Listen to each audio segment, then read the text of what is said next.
நேரம் நிகழ்ச்சிக்கு உங்களை அன்புடன் வரவேற்கிறோம். இன்று நாம் விவாதிக்கக்கூடிய தலைப்பானது மோடி அரசின் சக்கர வியூகத்தில் நாடு சிக்கியுள்ளது. பட்ஜெட் மீதான விவாதத்தில் ராகுல் கடும் விமர்சனம். ராகுலின் பேச்சால் நாடாளுமன்றத்தில் கடும் அமளி.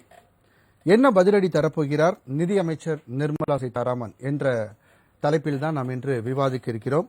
அதாவது நமக்கு தெரியும், ஜூலை 23ஆம் தேதி பட்ஜெட் தாக்கல் செய்யப்பட்டது. அதன் மீதான விவாதத்திற்கு இன்று எதிர்க்கட்சியில் இருக்கக்கூடிய ராகுல் காந்தி அவர்கள் இன்று பதிலளித்து பேசும் பொழுது பல விஷயங்களை அவர் மேற்கோள் காட்டி கூறியிருந்தார். அதாவது விவசாயிகள், அதேபோன்று மத்தியதர வர்க்கத்தினர், சிறு குறு மற்றும் தொழிற்சாலை மற்றும் ராணுவ வீரர்கள், அதேபோன்று எஸ்சி எஸ்டி ஓபிசி போன்றவர்களுக்கு நாங்கள் நலத்திட்டங்களை வழங்குவோம் என்று மோடி அவர்கள் உத்தரவாதம், அதாவது மோடிக்கு கேரண்டி என்று அவர் சொல்லியிருந்தார்.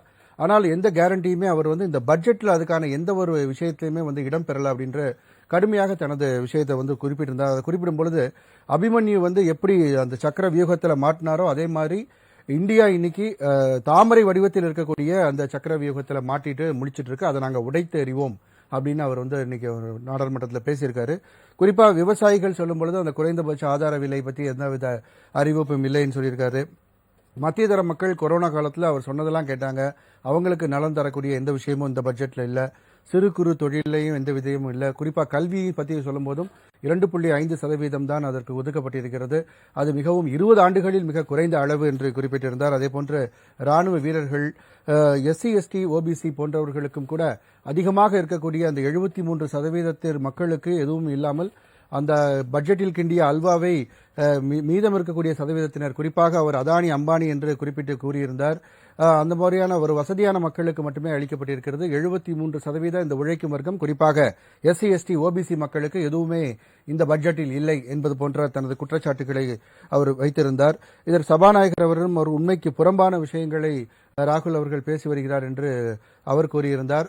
எதிர்க்கட்சிகள் அனைவரும் அவர் உண்மையைத்தான் கூறி வருகிறார் என்று இவ்வாறாக மிகப்பெரிய ஒரு அமளி இன்று நடைபெற்றது நம்மால் பார்க்க முடிந்தது. ராகுல் அவர்களின் இன்றைய பதிலுரை பற்றி விவாதிக்க இருக்கிறோம். விவாதத்திற்கு செல்லும் முன் நமது விருந்தினர்களை வரவேற்போம். இணையம் வழியாக நம்முடன் இணையும் தமிழ்நாடு காங்கிரஸ் செய்தி தொடர்பாளர் திரு சந்திரசேகரன் அவர்களை வரவேற்போம். வணக்கம் சார். வணக்கம். அடுத்ததாக இணையம் வழியாக இணையும் மற்றொரு விருந்தினர் பிஜேபியின் திரு தூத்துக்குடி செல்வம் அவர்களை வரவேற்போம். வணக்கம் சார். வணக்கம். அரங்கத்தில் நம்முடன் இணையும் விடுதலை சிறுத்தைகள் கட்சியின் திரு தூகா பகலவன் அவர்களை வரவேற்போம். வணக்கம் சார். வணக்கம். வலதுசாரி சிந்தனையாளர் திரு சாய் சுதாகர் அவர்களை வரவேற்கலாம். வணக்கம். திரு சந்திரசேகரன் சார், உங்கள்கிட்ட இருந்து துவங்குறதா இன்னைக்கு சரியா இருக்கும். ராகுல் காந்தி அவர்களுடைய உரை பற்றி உங்களுடைய முதல் சுற்று பார்வை. இன்றைக்கு அவருடைய உரை அப்படின்னு எடுத்துக்கிட்டீங்கன்னா, இந்த பட்ஜெட்டை பத்திய தெளிவான விவரங்களை எடுத்து வச்சிருக்காரு. அதற்கான பதிலை சொல்ல முடியாமல் வேறு திசை திருப்புற வேலையில தான் எப்பொழுதும் போல பாஜக ஈடுபட்டதை பார்த்தோம். இன்றைக்கு ஆக்சுவலா எதிர்கட்சி தலைவர் பேசும் பொழுது பிரதமர் அவையில் இருந்து கேட்பது மரபாக இருந்திருக்கிறது. நிறைய தடவை இருந்திருக்காங்க, பல முறை இருந்திருக்காங்க. ஆனால் இன்றைக்கு பிரதமர் அவையில் இல்லை என்பதையும் நான் இங்க குறிப்பிட விரும்புறேன். ஏனென்றால் அவரை நோக்கி நேரடியான பல குற்றச்சாட்டுகளை வைக்கும் பொழுது அவருக்கு சர்ம சங்கடங்கள் ஏற்பட்டிருக்கலாம். அதற்காக அவர் பலரை, அவர் ராஜ்நாத் சிங் அவர்களையும் கிரண் ரிஜிஜு அவர்களையும் பதிலளிக்க விட்டுட்டு அவர் வரல இன்றைக்கு. அது ஒன்று. இன்றைக்கு அவர் சொன்ன விஷயங்கள்ல ஏதாவது தவறுகள் இருக்கிறது என்று சொன்னால் அவர் பெயரை குறிப்பிட்டார். அம்பானி அதானி என்று குறிப்பிட்ட பொழுது நீங்க பெயரை குறிப்பிடாதீங்கன்னு இவங்க அப்ஜெக்ட் பண்ணாங்க. பாஜகவினர் அப்ஜெக்ட் பண்ணாங்க. மோடி பெயரை குறிப்பிடும் போது கூட அவங்க சபாநாயகர் தான் அதுக்கு அனுமதிக்கல. பாஜக அப்ஜெக்ட் பண்ணாங்க. புகைப்படம் இல்ல, சபாநாயகர் ஒருத்தர் பேரை குறிப்பிட வேண்டாம்னு அப்புறம் சொன்னாரு. அதை குறிப்பிடலன்னு சொல்லிட்டு தான் அவர் A1 A2 சொல்லிட்டாரு. கரெக்ட் தான், அதுவும் கரெக்டா சொல்லிட்டாரு. அதனால நீங்க எதையுமே இன்னொன்று, அவர் புகைப்படத்தை நீங்க முன் அனுமதி வாங்கிட்டு காட்டணும்னாரு. அதையும் அக்செப்ட் பண்ணிக்கிட்டு அவர் காட்டல. 2-3 டைம் சொன்னது பிறமும் 2 டைம் அவர் சொன்ன பிறகு சபாநாயகர் அனுமதி வாங்கிட்டு காட்டுங்கன்றப்ப இதைத்தான் காட்டுறேன்னு சொல்லிட்டு அவர் அதுக்கப்புறம் காட்டலன்னு வச்சுங்க. ஆனா அவர் சொன்ன விஷயங்கள் எடுங்க. நீங்க குருஷேத்திரத்தை அவர்கள் பாணியில சொல்றாரு. அவர் இன்றைக்கு சொல்ல வந்ததை எல்லாவற்றையுமே பாஜக பாணியிலேயே சொல்லிட்டாரு. அவர் மோடி சொல்ற மாதிரியும் மற்றவர்கள் சொல்ற மாதிரியும் அவர்கள் பாணியிலேயே, அவர்களுக்கு புரியும் பாணியிலேயே சொன்னதுதான் இன்றைக்கு ஒரு சிறப்பான விஷயமா நான் பாக்குறேன். ஏன்னா குருஷேத்திர போர், அதுல அபிமன்யுவை ஒரு சக்கர வியூகத்துல சிக்க வைக்கப்பட்டு 6 நபர்களால் கொல்லப்பட்ட விஷயம் தான் முக்கியமான விஷயம் அந்த குருஷேத்திர போர்ல. அதுல அந்த சக்கர வியூகம்னு சொல்றது பத்ம வியூகம்னு சொல்லுவாங்க, தாமரை வியூகம்னு சொல்லுவாங்க. அதுல குறிப்பிட்ட நபர்களாக 6 நபர்களை குறிப்பிடுகிறார். நரேந்திர மோடி, அமித்ஷா, அதானி, அம்பானி, அஜித் தோவல் மற்றும் மோகன் பகவத் என்று குறிப்பிடுகிறார். இது உண்மையான ஒரு விஷயம், எல்லோருக்கும் தெரிந்த விஷயம் தான். இதுல எதுவும் மறைக்கக்கூடிய விஷயம் கிடையாது. நீங்க அந்த சக்கர வியூகம் அப்படின்றத எதை குறிப்பிடுறாரு? நீங்க அங்கு அபிமன்யுவை சிக்க வைத்த மாதிரி இன்றைக்கு நடுத்தர வர்க்கத்தினர் இந்த அபிமன்யுவால், அதாவது இந்த சக்கர வியூகத்தால் சிக்க வைக்கப்பட்டிருக்கிறார்கள். பாஜகவின் சக்கர வியூகத்தால் நடுத்தர வர்க்கத்தினர் சிக்க வைக்கப்பட்டிருக்கிறார்கள் என்பதை தெளிவா குறிப்பிட்டிருக்காரு. ஏன்னா கடன் சுமையில விவசாயிகள் இருக்காங்க. அதே மாதிரி நடுத்தர வர்க்கம் மிகவும் அவதிப்படுகிறது. அதற்கான எந்த விதமான நிவாரணமோ அல்லது திட்டங்களோ இந்த பட்ஜெட்ல இல்ல. அதே போல வரி பயங்கரவாதம் என்று குறிப்பிடுவது உண்மையிலேயே பொருத்தமான ஒன்றாகத்தான் நினைக்கிறேன். இது வரி பயங்கரவாதம் தான். நீங்க கார்பரேட்டுகளுக்கு வரி சலுகை கொடுக்குறீங்க, ஏழை மக்கள் மீது வரி சுமையை ஏற்றுகிறீர்கள். இதுதான் இந்த அரசோட கொள்கை. கடந்த 10 ஆண்டுகளாகவும் இருக்கிறது, இப்பொழுதும் அது தொடர்கிறதுன்னு தான் குறிப்பிடணும். நீங்க இன்னொன்று, ஜவான்களுக்கு அக்னிபத் என்று சொல்லி அதன் மூலமாக ஜவான்களுக்கும், அதாவது ராணுவத்திலும் அவர்கள் சேருகின்ற அக்னி வீரர்களுக்கும் அநீதி இழைக்கப்பட்டிருக்கிறதுன்னு குறிப்பிட்டப்ப அதுல ஏற்கனவே சர்ச்சை எழுந்தது. அந்த 1 கோடி ரூபாய் வழங்கப்படவில்லைன்னு சொல்லி அரசு தரப்புல விளக்கியிருக்காங்க. இல்ல ராஜ்நாத் சிங் அவர்கள் தவறான தகவலை அவையில் தெரிவித்திருக்கிறார் என்பதையும் அவர் குறிப்பிட்டிருக்கார். ஏன்னா அவர்கள் வழங்கியது, இவர் பேசிய பிறகு வழங்கியது காப்பீட்டு தொகை. இழப்பீட்டு தொகை என்பது வேறு, காப்பீட்டு தொகை என்பது வேறு. சரி, இதுக்கான பதில். காப்பீட்டு தொகையை வழங்கிவிட்டு இழப்பீட்டு தொகையை வழங்கிவிட்டதாக இவர்கள் தவறான தகவலை மத்திய பாதுகாப்பு அமைச்சரே சபையில் தெரிவித்திருக்கிறார் என்று தெளிவாக குறிப்பிட்டிருக்கிறார். அதை மறுத்து டாக்குமெண்ட் அவங்க வெளியிட்டிருக்கலாம். இன்றைக்கு கூட அவர்கள் சொல்லி இருக்கலாம், இல்லை நாங்கள் இழப்பீட்டு தொகையை குறிப்பிட்டிருக்கிறோம் என்று அவர் திருப்பி சொல்லவே இல்லை. அதோடு அமைதியாக இருந்து விட்டார்கள். அது மாதிரி நீங்க இளைஞர்களுக்கு நீங்க என்ன செய்தீர்கள் என்ற கேள்வியையும் அவர் முன்வைத்திருக்கிறார். ஏனென்றா நீங்க ஏற்கனவே குறிப்பிட்டீங்க, கொரோனா காலத்துல கூட இளைஞர்கள் நடுத்தர வர்க்கத்தினர் தான் அவர்கள் சொன்னதெல்லாம் கேட்டாங்க. கைத்தட்டுன்னு சொன்னா கை தட்டணும், டார்ச் லைட் அடிங்க, இதுல மொபைல்ல டார்ச் அடிங்க, வெளிச்சம் அடிங்கன்னு சொன்னாங்க, அடிச்சாங்க, எல்லாத்தையும் பண்ணாங்க. ஆனா என்ன பண்ணீங்க? நீங்க தடுப்பூசி போடுறதுக்கே சுப்ரீம் கோர்ட்ல போய், இலவச தடுப்பூசி போடுறதுக்கே சுப்ரீம் கோர்ட்ல போய் தான் ஆர்டர் வாங்கிட்டு வந்த பிறகுதான் இலவசமா தடுப்பூசியே போட்டாங்க. அது மாதிரி புலம்பெயர்ந்த தொழிலாளர்கள் கிழக்க இருந்து மேற்க, தெற்கில் இருந்து வடக்கன்னு எவ்வளவு பேர் நடந்து அதனால இறந்ததெல்லாம் பார்த்தோம். இப்படி எல்லா தரப்பு மக்களுக்கும் அநீதி இழக்கின்ற ஒரு பட்ஜெட்டாக இது இருந்திருக்கிறது. இவர்கள் என்ன சொல்றாங்க? ரெண்டு விஷயத்துக்கு தான் ஒரு பட்ஜெட் என்பது முக்கியத்துவம் கொடுக்கணுங்கிறது தான் ஒரு வளர்ந்த நாட்டுக்கான ஒரு அறிகுறியாக இருப்பது கல்வி, சுகாதாரம். ஆனால் இவர்கள் கல்விக்கான இடஒதுக்கீடு, சுகாதாரத்திற்கான இடஒதுக்கீடு என்று பார்த்தால், கல்விக்கு ஏற்கனவே 20 ஆண்டுகளில் இல்லாத அளவிற்கு குறைந்த அளவிற்கான நிதி 2.5% தான் ஒதுக்கி இருக்காங்க. அதே போல சுகாதாரத்திற்கும் குறைந்த அளவிலான பட்ஜெட்ல ஒதுக்கப்பட்டிருக்கிறது. இப்படி இவர்கள் இதற்கெல்லாம் குறைவாக ஒதுக்கிவிட்டு இருக்கிறார்கள். அதே போல கிராமப்புற பொருளாதாரத்தை வளர்ச்சி பாதையில் கொண்டு செல்லக்கூடிய ஊரக வேலைவாய்ப்பு திட்டம், மகாத்மா காந்தி ஊரக வேலைவாய்ப்பு திட்டத்திற்கான நிதியையும் குறைச்சிருக்காங்க.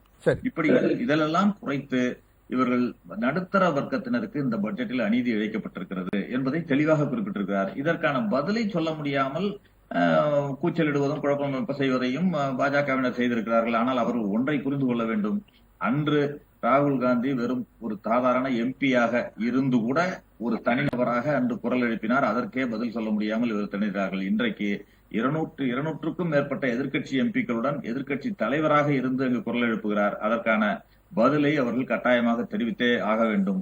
அதனைத்தான் மக்கள் எதிர்பார்க்கிறார்கள், மக்கள் பார்த்துக் கொண்டிருக்கிறார்கள் என்பதுதான். சரி சார், தூத்துக்குடி செல்வம் சார், இப்ப இதற்கு நீங்க என்ன பதில் சொல்றீங்க சார்? அதாவது தர்மத்தின் வாழ்வுதனை சூது கவ்வும், தர்மமே மறுபடியும் வெல்லும், கட்டுண்டோம் பொறுத்திருப்போம், காலம் மாறும், தனு உண்டு அதன் பெயர் காண்டிபோன்னு சொல்லுவாங்க. அதுல ராகுல் காந்தி அவர்கள் பத்மவியூகம் சொன்னாருங்கிறது, பத்மவியூகம் வேற, சக்கர வியூகம் வேற. அண்ணன் சந்திரசேகரவட்டுக்கு சொல்றேன்.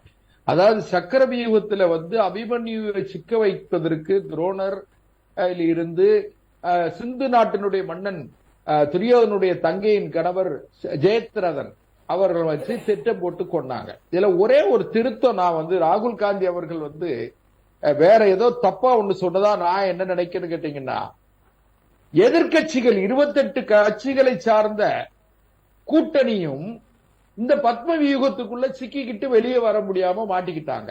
ஏன்னா எங்களுடைய கிருஷ்ண பரமாத்மாவாக இருக்க நாங்கள் கருதக்கூடிய, அதாவது பாரத போரை நடத்திய பரமாத்மா, கிருஷ்ண பரமாத்மா இருக்காரு பாருங்க, அவராக பார்க்கிற பிரதமர் நரேந்திர மோடி அவருடைய வியூகத்தை இவர்களால உடைக்க முடியல. அவரு ஏற்கனவே சொல்லியிருக்காரு நான் பயாலஜிக்கல் சைல்டு இல்லன்னு. அது நீங்களும் சொல்றீங்க கிருஷ்ண பரமாத்மா தான் அவரு அப்படின்றீங்க. என்ன கேளுங்க, நீங்க கிருஷ்ண அவதாரம், அதாவது ஆண்டவனின் அவதாரம், ஆண்டவனால் படைக்கப்பட்டவர். நீங்க அது அவதாரம்ங்கிறத விட இப்படி எடுங்க, ஆண்டவனால் படைக்கப்பட்டவர். தாய் தந்தையர் மூலமாக ஆண்டவன் படைக்கிறவன் தான் நம்ம ஒவ்வொருத்தரும் அப்படிங்கிறது என்னோட கருத்து, என்னுடைய நம்பிக்கை. அதாவது என்னுடைய தாயும் தந்தையும் சேர்ந்து இறைவனால் எனது தாயினுடைய வயிற்றில், என் தந்தையின் மூலம் என் தாயின் வயிற்றில் நான் பிறக்க வேண்டும் என்பது இயற்கை, கடவுளின் விதி, எனக்கு அமைக்கப்பட்ட விதி. அதன்படி வந்தேன்னு சொன்னாரு. அதான் பயாலஜிக்கல் சைல்டுக்கு இல்லைன்னு சொன்னது கொண்டு போக வேண்டாம். அதனால திரு ராகுல் காந்தி அவர்கள் இன்னைக்கு அண்ணன் சொன்னாங்க 200க்கும் மேற்பட்ட எம்பிக்கள் இருக்கிறார்கள், பெரிய படை இருக்கிறது, பரிவாரம் இருக்கிறது, இவங்களால பதில் சொல்ல முடியலன்னு சொல்றாங்க. நான் என்ன சொல்றேன்னா, இந்த 200க்கும் மேற்பட்ட எம்பிக்கள் சொல்லக்கூடியதையே நான் மறுக்கேன். ஏன்னு கேட்டா, காங்கிரஸ் கட்சியினுடைய 99 எம்பிக்களை கொண்ட காங்கிரஸ் கட்சியினுடைய தலைவர் தான் ராகுல் காந்தியை தவிர அவர் நாடாளுமன்றத்தினுடைய எதிர்க்கட்சி தலைவர் என்பதை நாங்கள் ஒப்புக்கொள்கிறோம்.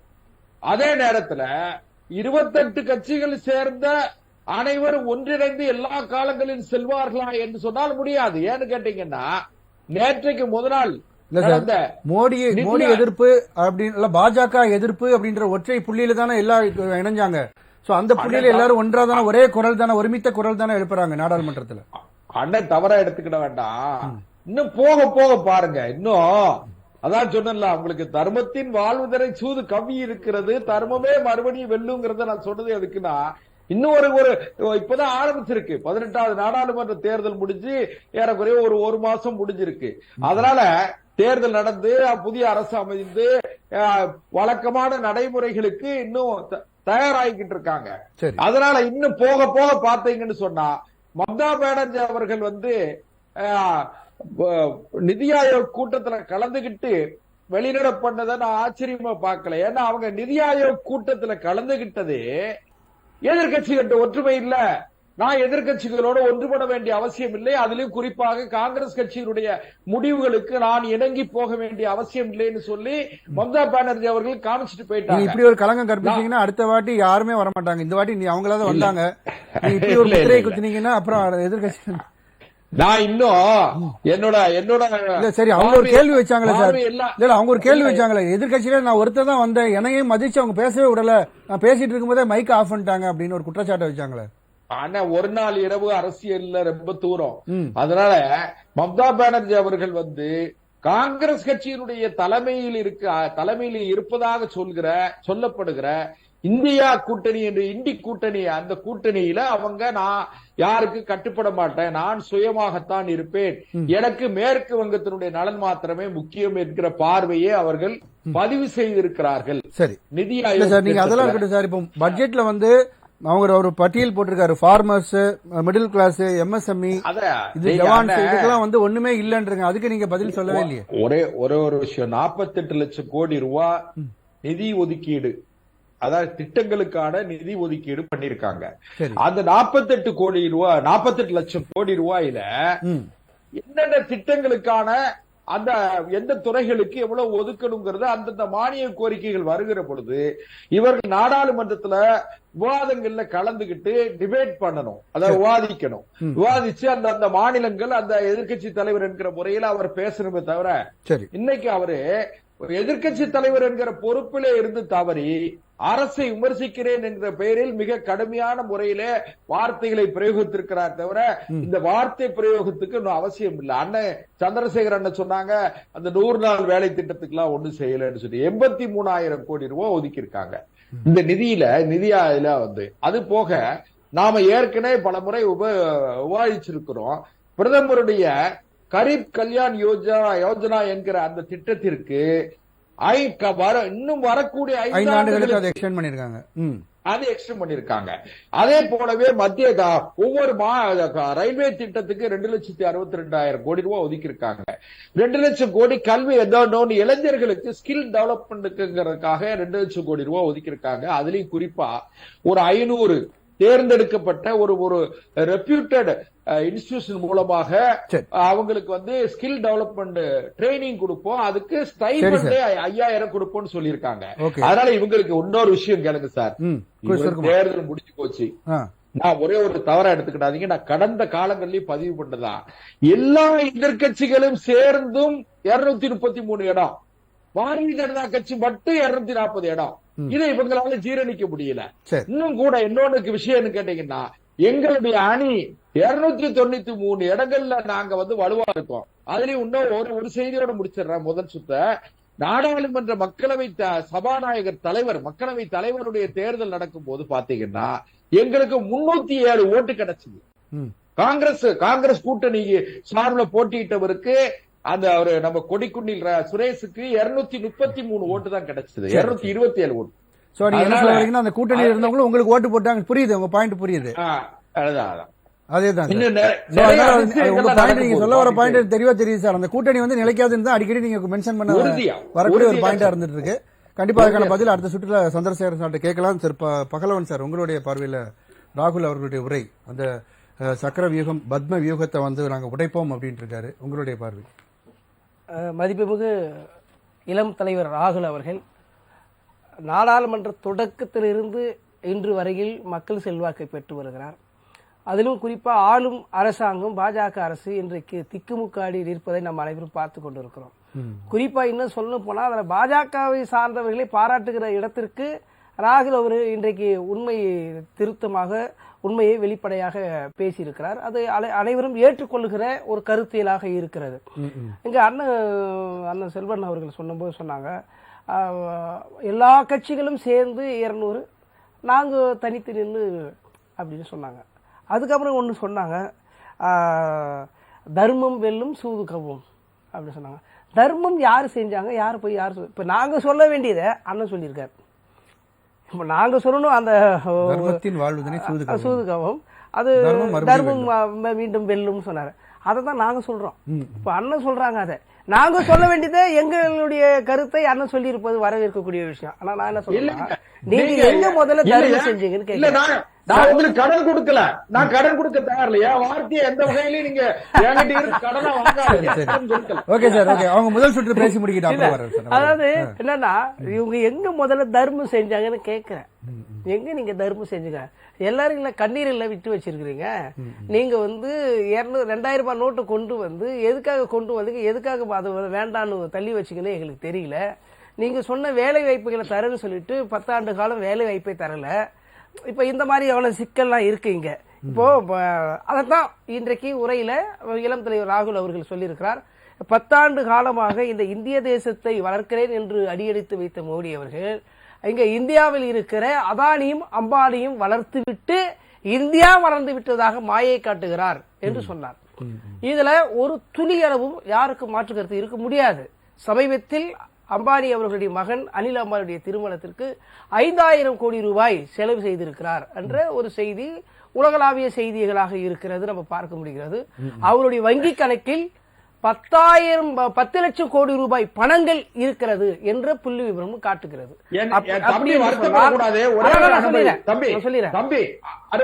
ஒரே ஒரு குறுக்கீடு தவறா எடுத்துக்காதீங்க. என் அருமை தம்பி பகலவன் சொன்னார்ல, அம்பானி வீட்டுல கல்யாணம், அதானி வீட்டு கல்யாணம் சொல்லி, தமிழ்நாட்டினுடைய வருங்கால துணை முதலமைச்சர் அல்லது திமுகவினுடைய அடுத்த முகமாக பார்க்கப்படுகிற உதயநிதி ஸ்டாலின் வரைக்கும் ஓடோடி போய் அந்த கல்யாணத்துல கலந்துகிட்டாருங்கிறது இந்த பதிவு இல்ல. நம்ம என்ன சொல்றோம், நம்ம அண்ணா சொல்றது அது இருக்கட்டும், அத சார் சொன்ன மாதிரி இருக்கட்டும். அதாவது நான் சொல்றது வந்து மக்களுடைய பணங்கள் 10 லட்சம் கோடி 10 லட்சம் கோடி ரூபாய் ஒருவரிடத்துல முடங்கி இருந்தால் சாமானிய மக்கள் கையிலே அந்த பணப்புழக்கம் எப்படி வரும் என்ற கேள்விதான். இப்போ ஒரு தனி நபருக்கு 10 லட்சம் கோடி 10,00,000 கோடி 10,000 கோடி இல்ல 10 லட்சம் கோடி அவ்வளவு பணத்தை அவர் வச்சு என்ன பண்ண போறாரு? அவருக்கு ஒரு மகன் ஒரு மகள், இவ்வளவு பணத்தை ஒரு இடத்துல போய் சேர்ந்துருச்சுன்னா இந்த பணம் மற்றவர்களில் உழைக்கின்ற மக்கள் கையில எப்படி வரும்ன்ற ஒரு கேள்வி. அப்போ அதானியும் வளர்ந்திருக்கிறாரு, அம்பானியும் வளர்ந்திருக்கிறாரு. இப்போ இந்த இந்தியாவில் 10 ஆண்டு காலமாக இவர்கள் இருவருக்கும் தான் இந்த நாட்டை கூறுபட்டு கொடுத்திருக்கிறார் மோடி என்பது வெட்ட வெளிச்சம். யாரும் இதில் மூடி மறைக்க வேண்டிய தேவையில்லை. ஆனால் இதை மீறி டாடா நிறுவனம் கோபித்துக் கொள்ளும். டாடா நிறுவனம் அம்பானியை விட கல்விக்கு உதவி செய்கிறது, அவர் வாரி வழங்குகிற ஒரு இடத்தில் இருக்கிறார். அதுவும் சோசியல் மீடியாவில் நம்ம பார்க்கிறோம். அவர் என்னவா இருக்கிறாரு, 1.5 லட்சம் ரூபாய் கார் கூட தரலாம், சொகுசா ஏழை எளிய மக்களும் பயணிக்கட்டும் அப்படின்ற மாதிரிலாம் சின்ன கார்கள்லாம் கூட அவர் வெளியிட்டு இருக்கிறார். அதுவும் நம்மளுக்கு வெளிப்படையா தெரிஞ்ச உண்மை. ஆனால் இன்றைக்கு பிஎஸ்என்எல் என்கிற ஒரு நிறுவனத்தோடு கிட்டத்தட்ட 50 லட்சம் கோடி ரூபாய்க்கு கையெழுப்பும் போட்டு இன்றைக்கு பிஎஸ்என்எல் விழுந்து கிடக்கு. ஏர் இந்தியா இப்ப பாருங்க, ஏர் இந்தியா ஒருத்தர் இப்ப இது எல்லாம் எதை காட்டுதுன்னா, எப்படி போனாலும் நஷ்டத்தில் இருப்பதை தனியார் மையங்கள் தான் தூக்கி நிறுத்தும். ஆனால் அரசால் தூக்கி நிறுத்த முடியாது. அது ரயில்வேவா இருக்கட்டும், விமானங்களா இருக்கட்டும், இது கப்பல் துறையாக இருக்கட்டும், இது அத்தனையுமே தனியார் நிறுவனத்துக்கு கொடுத்தால்தான் லாபம் கிடைக்கும். ஆனால் அரசாங்கமே நடத்த நட்டம் கிடைக்கும். எப்படி என்பது இங்க ஒரு கேள்வியாக இருக்கிறது. அப்போ இப்ப நீங்க தனியாருக்கு கொடுத்துட்டீங்கன்னா ஏழை எளிய மக்கள் படித்துட்டு இருக்கிற மாணவர்களுக்கு வேலை வாய்ப்பு யார் தருவார்கள்? இதுதான் ஒரு கல்வி படித்திருக்கிற மாணவர்களுக்கு வேலை வாய்ப்பு கொடுத்தாதான் நாட்டு முன்னேறுவது, வளர்ச்சியை நோக்கி பயணிக்கிறது பொருளாகும். ஆனால் ஒரு குறிப்பிட்ட 3 பேர் அல்லது 2 பேர் ஒரு நாட்டையே ஒட்டுமொத்தமாக வளைச்சு அவருடைய கையிருப்பிலை வைத்துக் கொண்டு அவர்கள் செய்வதற்கா இப்ப பாருங்க, அண்ணா சொன்னாங்க அவங்க கூட்டணியில இத்தனை இந்தியா கூட்டணியில இவ்வளவு பேர் இருந்தாங்க, எங்களுக்கு நாங்க தனியா இருந்தோம். கரெக்ட், மாற்று கருத்து இல்ல. ஆனால் நாங்க வெற்றி பெற்றிருக்கோம். கரெக்ட், அதுலயும் மாற்று கருத்து இல்ல. ஆனால் உங்களுக்கு பல கோடி லட்சத்தை உங்களுக்கு கொடுப்பதற்கு ஆள் இருக்கிறது. அதனால்தான் இந்த இருவருக்கும் நீங்கள் கூறுபட்டு தரீங்க. எங்களுக்கு அது போற ஆள் இல்லையே. அது போற ஆள் இல்லாதால நீங்க எத்தனை கூட்டி நாங்கள் வைத்திருந்தாலும் எங்களுக்கு பின்னடைவு ஏற்படுகிறது. பத்தி பேசிங்கன்னா எல்லா கட்சிக்கும் வந்திருக்கு, பணம் வந்திருக்குன்றதான் சொல்லுவாங்க. நான் சொல்றேன், ஒரு குறிப்பிட்ட உங்களுடைய நண்பர்கள், சரி, அவங்களே நிறைய கொடுத்துறாங்க. ஆமா, அவங்களுடைய நண்பர்கள் ஒரு 3 நாள் ஒரு திருமண வரவேற்புக்காக குஜராத்தினுடைய விமான நிலையத்தையே சர்வதேச விமான நிலையமாக கூட ஒரு தொழிலதிபர் நிதி வாங்கினதா கூட குற்றச்சாட்டுகள்லாம் வந்துட்டு இருக்கு. சரி, அதனால கட்சிகளுக்கு ஆளுங்கட்சி இந்தியாவே என்ன சொன்னா, இந்தியாவை ஒட்டுமொத்தமாக வளைத்து போடுகிற எண்ணத்தை நீங்களே வளைந்து கொண்டு போய் அம்பானிகளுக்கும் அதானிகளுக்கும் வழங்குவதை வாடிக்கையாக வைத்திருக்க வேற யாருமே இல்லையா? வேற யாரும் இல்லையா? புது விதமான நிறுவனங்கள் கொண்டு வரதுக்கு வாய்ப்பு இல்லையா? மக்களுக்கு எதுவும் செய்யாம தொழிலதிபர், அதாவது குறிப்பாக அதானி ஒரு 10 லட்சம் கோடி ரூபாய் ஒருத்தர் இருக்கு பணம், 10 லட்சம் கோடி ஒருத்தர் இருக்கு. அப்ப நடுத்தரவில் நின்று சாலை ஓரமா படுத்து மக்கள் கையில எப்படி ஒரு 500 ரூபாய் கிடைக்கும் பணம்? கண்டிப்பா தொடர்ந்து பேசலாம். திரு சாய் சுதாகர் சார், பிஜேபி ராகுல் அவர்கள் கேள்வியால் திக்கு முக்காடி போய் இருக்கிறது அப்படின்னு சொல்லியிருக்காரு சார். ஏன் சார் இந்த மாதிரி திக்கு முக்காடி போய் இருக்கீங்க? அதாவது பூனை கண்ணை மூடிடுச்சுன்னா உலகமே இருண்டுடுச்சுன்னு நினைக்குமா, அது மாதிரி இது. இப்போ அண்ணன் சொன்னார் இல்லையா, செல்வம் அண்ணன் சொன்னார்ல, அதுதான் உண்மை. அதாவது சக்கர வியூகம் அப்படின்னு அவர் எதுக்கு அந்த வார்த்தையை எடுத்தாருன்னா, 3 நாள் முன்னாடி நம்ம பாரத பிரதமர் என்ன சொன்னார்னா, எவன் ஒருத்தன் ஊழல் பண்ணியிருக்கானோ அவன் தப்பிக்கவே முடியாது, இந்த 5 வருஷத்துல எல்லாரையும் தீத்துருவோம் அப்படின்னு சொன்னாங்க. இப்ப அந்த சக்கர வியூகம்ன்றது அண்ணன் சொன்னதுதான்.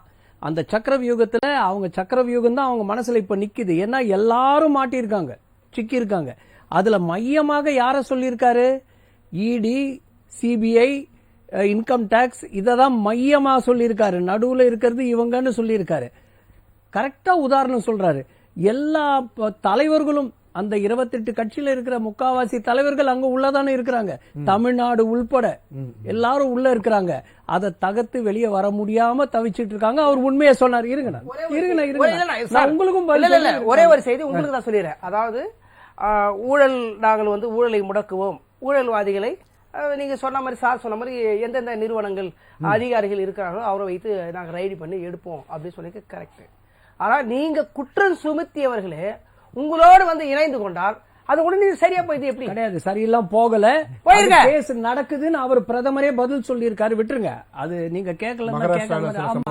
இல்ல எல்லா சம்பவம் இல்ல கர்நாடகால சம்பவங்கள், பெங்கால்ல சம்பவங்கள், மகாராஷ்டிரால சம்பவங்கள், எல்லா இடத்துலயும் அதாவது கேஸ யாருமே வாபஸ் பெறவில்லை. அது நடக்குது. ஆனா வந்து அம்பானி அதானி வளர்த்து விட்டுருக்காங்க. அவங்கள வந்து A1 A2ன்னு சொன்னது என்னன்னா சந்திரசேகர் அண்ணன் கிட்ட கேட்கலாம். A1 A2ன்னா என்னன்னா உங்க தலைவர் என்னக்கடா அம்பானி அதானின்னு அதானி ஏன்னு வச்சுக்கோங்க. இதெல்லாம் உலகமே தெரியுமே. நீங்க அம்பானின்ற பேரை தானே கொடுக்கக்கூடாது. A1 A2 அக்யூஸ் கிடையாது இல்ல, அக்யூஸ் கிடையாது. அக்யூஸ்டா முதலிடத்தை பெற்றவர், இரண்டாம் இடத்தை பெற்றவர். அக்யூஸ்டா அப்படி கிடையாது, நீங்க புரிஞ்சுக்கிறீங்க அப்படி.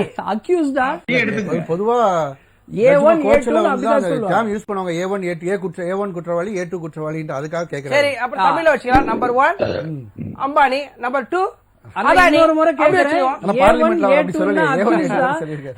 அக்யூஸ்டா முதலிட பணக்காரன்னா சொல்றேன் நான் தான். முதலிடத்தையும் இரண்டாம் இடத்தையும் பகிர்ந்து கொள்பவர்கள் அம்பானியும் அண்ணன் அதானியும். வந்து அதானி அம்பானியே கூட வச்சிருக்காங்கன்னு சொன்னாரு. ஆனா 2 நாள் இங்க அதானி வந்து தங்கியிருந்து என்ன பண்ணிட்டு போனாருன்னா, தமிழ்நாட்டுல வந்து தங்கினாருன்னா என்ன பண்ணிட்டு போனாருன்னா, ஒரு 5 ஸ்டார் ஹோட்டல் 7 ஸ்டார் ஹோட்டல்ல உட்கார்ந்து தங்கி இருந்து 2 நாள் என்னென்ன பண்ணிட்டு போனாரு? கடலை வேடிக்கை பார்த்துட்டு போனாரா? அதனால குற்றம் சொல்லும் பொழுது நீங்க கல் எறியும் போது கண்ணாடி வீட்டுக்குள்ள இருக்கும் போது கல் எறியக்கூடாது. அது வந்து பழமொழி. அதாவது அத இப்போ சொல்றவங்களுக்கு ஞாபகப்படுத்துறேன். ஒன்றிய அரசு நிறுவனத்துக்குள்ள இங்க தமிழ்நாடு அரசு வந்து உள்ள நுழைஞ்சு எதையும் கொடுக்க முடியாது. வரலாம், அதுக்கும் வர. ஏன்னா ஒரு டேட்டா சென்டர் கட்டுறதுக்கு 35,000 கோடிக்கு ஆர்டர் கொடுத்திருக்காங்களேன்னா தமிழ்நாடு அரசு கொடுக்கலையா? தெரியாதா உங்களுக்கு? கூட்டணி கட்சிக்கு சொல்றது இல்லையா? சொல்லாமலாம் இல்ல, பின்ன தெரியாத மாதிரி பேசுறீங்களா? இல்லன்னா நான் புள்ளிவிவரத்தோட சொல்றேன். ஏன்னா காங்கிரஸ் இருங்க போன வர ஏன் நீங்க சொல்றதுக்கு அவர் விளக்கம் அவர் தான் குறுக்க வர்றாருன்னு நீங்க வரீங்க. ஆனா உங்க கட்சி ராஜஸ்தான்ல 52,000 கோடிக்கு என்ன ஆர்டர் கொடுத்தாங்க? அவர் தான் அக்யூஸ்ட் இல்லன்னா கொள்ளை அடிக்கிறாரு, ஒரே இடத்துல பணத்தை பதுக்கி வைக்கிறாரு. அவங்களுக்கு என்ன ஆர்டர் கொடுத்தாங்க? அதானிக்கு என்ன ஆர்டர் கொடுத்தீங்க? 52,000 கோடி, இங்கேயாவது 35,000 கோடி. அது இருக்கட்டும். அதே மாதிரி அண்ணன் சொன்னாரு 15 லட்சம் கோடி ஒரே இடத்துல முடங்கி இருக்காது. அப்படி கிடையாதுன்னா அவங்களுடைய நிறுவனங்களின் மதிப்பீடு, அவ்வளவுதான். அது வந்து 1-2 நாள்ல சம்பாதிச்சது கிடையாது. அவங்க அப்பா காலத்திலிருந்து சைக்கிள்ல போய் கெமிக்கல்ஸ் வித்து அது சரி அந்த மாதிரி அண்ணா. இன்னொன்னு பூர்வீகம் சந்திரசேகர்னா கேளுங்க, நீங்க மறந்துருப்பீங்க. லால் பகதூர் சாஸ்திரி இருக்கிற வரைக்கும் அம்பானி கேட்ட கெமிக்கல் ஃபேக்டரிக்கு அங்க குஜராத்ல பர்மிஷன் கொடுக்கவே இல்லை. லால் பகதூர் சாஸ்திரி இறந்து 5வது நாள் இந்திரா காந்தி வந்த உடனே தான் முதல்ல அம்பானிக்கு அந்த ஃபேக்டரிக்கு வழங்கப்பட்டது. இது வரலாறுன்னா நீங்க எப்படி தெரியுமா? நீட்டை நீங்க கொண்டு வருவீங்க, ஆனா நீட்டை எதிர்ப்பீங்க. கச்சத்தீவை நீங்க கொடுப்பீங்க, ஆனா திருப்பி வாங்குன்னு சொல்லுவீங்க.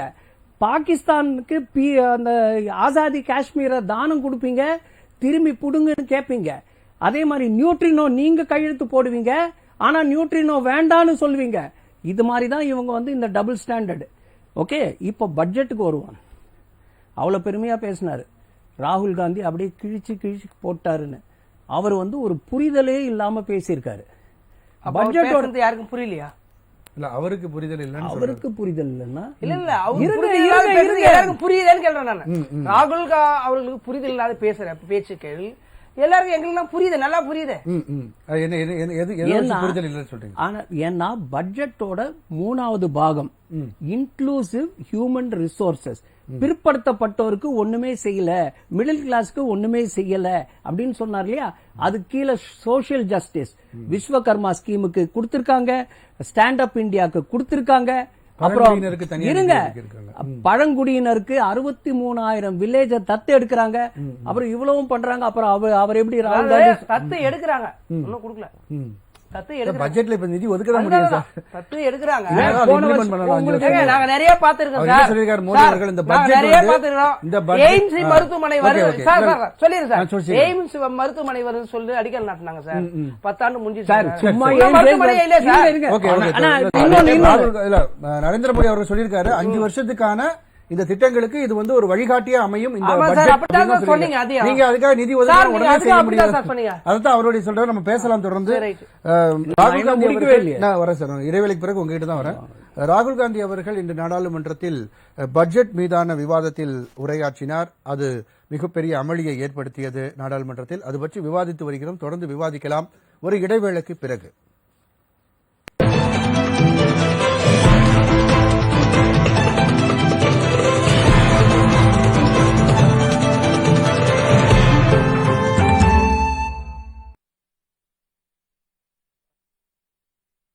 நகைக்கு டிஸ்கவுண்டா? ஆடிக்கு தள்ளுபடி, தீபாவளிக்கு தள்ளுபடி, இன்னும் கொஞ்சம் போனா பொழுது போய் பொழுது விடிஞ்சா கூட ஒரு தள்ளுபடி கொடுப்பாங்க. உலக மார்க்கெட்ல நிர்ணயிக்கப்படுற தங்கத்தோட விலைய யாராலையும் குறைச்சு தர முடியாது. ஏதோ சேதாரம் செய்கூலிங்கிற பேர்ல விலைய கூட்டி போட்டாதானே பின்னாடி குறைக்க முடியும். பாயிண்ட். எந்தவித தள்ளுபடியும் தராம குறைந்தபட்ச விலையில் மட்டுமே வித்தாதான் பிக்ஸட் பிரைஸ்ல விற்க முடியும். ஸ்ரீகுமரன்ல எல்லாமே பிக்ஸட் பிரைஸ். மார்க்கெட்ல அதாங்க லோயஸ்ட் பிரைஸ். ஸ்ரீகுமரன் தங்க மாளிகை இப்பொழுது புதுப்பொலிவுடன் தூத்துக்குடியில். உங்கள் ராஜ் டிஜிட்டல் டிவி OTT ஆப்பில் அம்மனின் அருள்மிகு ஆடி மாத சூப்பர் ஹிட் திரைப்படங்களை காண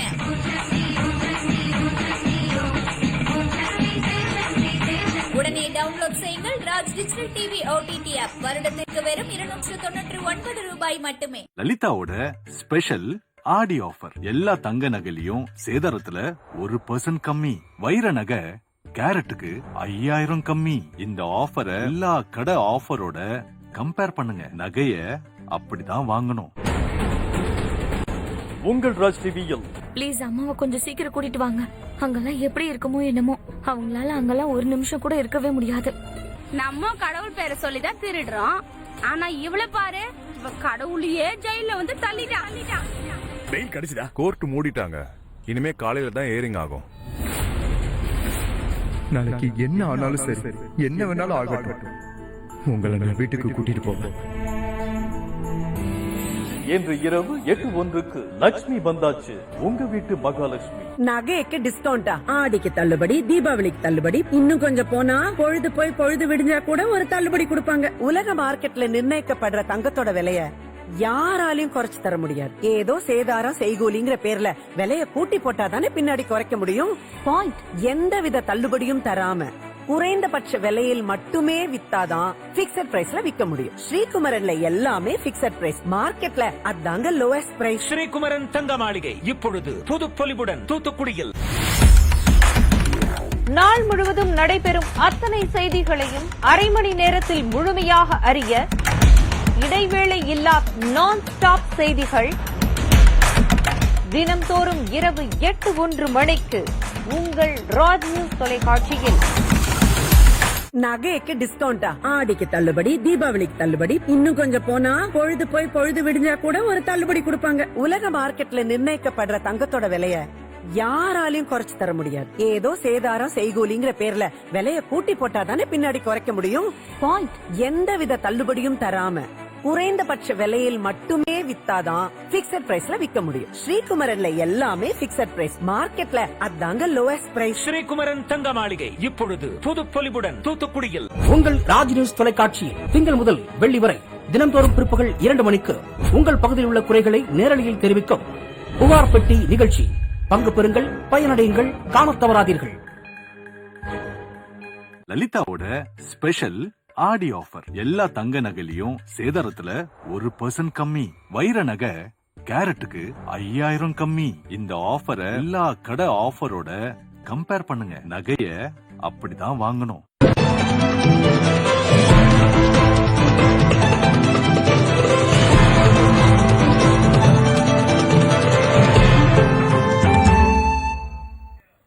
விவாத நேரம் தொடர்கிறது. திரு சாய் சுதாகர் சார், நம்ம பேசிட்டு இருந்தோம், தொடர்ந்து சொல்லுங்க சார். கடைசி பாயிண்ட் சந்திரசேகர் அண்ணனுக்காக இந்த பதில். அதாவது இன்னைக்கு பாராளுமன்றத்தில் பதில் சொல்ல முடியாம திரு மோடி அவர்கள் மற்றவங்களை பதில் சொல்ல வச்சுட்டு போயிட்டாரு அப்படின்னு சொன்னாரு. ஆனா இது வந்து உங்க ஞாபகத்துக்கு கொண்டு வரேன், தாழ்மையோடு கொண்டு வரேன். பாரதிய ஜனதா கட்சின்றது ஒரு குடும்பத்தினுடைய சொந்த கட்சி கிடையாது. அதாவது அந்த கட்சியில டிஃபென்ஸ பத்தி பேசின பொழுது ராஜ்நாத் சிங் அவர்கள் பதில் சொன்னாரு. நீட்டை பத்தி பேசும்பொழுது அவரு ஹெல்த் மினிஸ்டர் தர்மேந்திர பிரதான் பதில் சொன்னாரு. அது மாதிரி அவங்கவுங்க பதில் சொல்லுவாங்கன்னா, அந்த குடும்ப கட்சியில என்ன நடக்குதுன்னா, திரு மன்மோகன் சிங் அவர்கள் பிரதமராக இருந்த பொழுதும் ஒரு அயல் நாட்டிலிருந்து தலைவர்கள் வந்தால் பிரதமரை அப்படி ஓரமாக நிக்க வைத்து விட்டு திருமதி சோனியா காந்தி அவர்கள் தான் முன்னே நின்று பேசுவாங்க. சோ அந்த மாதிரி கட்சி கிடையாதுன்னா இது குடும்ப அரசியல் கிடையாது, ஒரு குடும்பத்தை சார்ந்த கட்சி கிடையாது. இது உலகத்திலேயே மிக சிறந்த ஜனநாயக தரமான கட்சி. நாடாளுமன்றத்துடைய ஒரு எதிர்க்கட்சி தலைவர் இன்னைக்கு உரை நிறுத்துறாரு, பிரதமர் இருக்கணுமா வேண்டாம்? அவசியம் இல்ல, அவசியம் இல்லைன்னா பதில் வரணும், அவ்வளவுதான். ஒரே ஒரு செகண்ட், பதில் அமைச்சர் அவர் தான் பதில் அளிப்பார்னா, அருண் ஜேட்லி டிமானிட்டைசேஷன் அனௌன்ஸ் பண்ணலையே, மோடி தானே அனௌன்ஸ் பண்ணாரு. எது டிமானிட்டைசேஷன் யார் அனௌன்ஸ் பண்ணா? அருண் ஜேட்லிக்கு தெரியுமா தெரியாதான்றது மோடி அனௌன்ஸ் பண்ணாரு. அவர் பதில் சொல்லணும்ன்ற அவசியம் கிடையாதுன்னா, நீங்க தான் அரசியலமைப்பு சட்டத்தை கரைச்சி குடிச்சீங்க, அப்படி அரசியலமைப்பு சட்டத்தை காட்டி காட்டி தான் பேசுறீங்க. அதுல போய் பாருங்களேன் யார் அண்ட் பாராளுமன்றத்தில் ரூல்ஸ் இருக்குது, அதை கூட விடுங்க. அரசியலமைப்பு சட்டம் உங்களுக்கு எத்தனை பேஜ் இருக்கு கூட தெரியல, அப்படி அப்படியே பேபேன்னு முடிச்சுங்க, அது வேற விஷயம். எத்தனை சாப்டர் இருந்துன்னு கேட்டாலும் சொல்ல முடியல, ஜஸ்ட் அப்படி ஆட்ட தான் முடியும். ஓகே, பாராளுமன்றத்தில் சில வரமுறைகள் நிதிமுறைகள் இருக்குது, அத பாக்கணும், அத படிங்க, அதுல பாருங்க. பிரதமர் தான் பதில் சொல்லணுமான்னு. சார் சொன்னாங்க உலகத்திலேயே குடும்ப அரசியல் இல்லாத கட்சி பாஜக சொல்றாங்க. உலகத்திலேயே தன்னுடைய குடும்பத்தை சொந்த நாட்டுக்காக தியாகம் செய்தது, தியாகம் செய்த குடும்பம் காங்கிரஸ், ஜவஹர்லால் நேருடைய குடும்பம் உலகத்திலேயே. சந்திரசேகரன் சார் வேற எங்க யாரும் சொல்ல முடியாது. அப்படி ஒரு பதிவு இல்ல, அப்படி ஒரு வரலாறே இல்ல, உலகத்திலே இல்ல, உலகத்திலே இல்ல. இது ஒரு தனிநபர் கட்சி, அவங்க சொன்ன மாதிரி ஒரு தனிநபர் கட்சி, இது ஒரு குடும்ப கட்சி, ஒரு பிரதம மந்திரியே ஒரு சென்டிமெண்ட் கட்சி. சென்டிமெண்ட் தெரியாது. சரி, ரைட் சார், ரைட் சார். பகலவன் அதான் வேற ஒண்ணுல. ஆனந்த பவன் குடும்பம் இருக்கு பாருங்க, அலகாபாத் ஆனந்த பவன் குடும்பம், அது செய்திருக்கிற இந்த நாட்டுக்கு செய்த தியாகத்தை விட சுபாஷ் சந்திர போஸ் செஞ்ச தியாகம் அதிகம். செல்வம் சார், நான் உங்ககிட்ட வரேன். அப்ப சந்திரசேகரன் சார் சொல்லுங்க சார், பல்வேறு குற்றச்சாட்டுகள் வச்சிருக்காங்க, உங்களுடைய பதில் என்ன சார்? இல்ல, இவங்க ராகுல் காந்தி அவர்கள் ஒரு புரிதல் இல்லாம தான் பேசுறாங்க. இல்ல, குடும்ப அரசியல், குடும்ப கட்சி இதெல்லாம் புளித்து போன விஷயம். அதாவது அவர்களே தான் அதிகாரத்தை அனுபவிக்க வேண்டியமான்றாங்க. ராகுல் காந்தி அவர்கள் ஒரு புரிதலே இல்லாம தான் பேசுறாங்க, பட்ஜெட்டே அவர் படிக்கலன்றாங்க.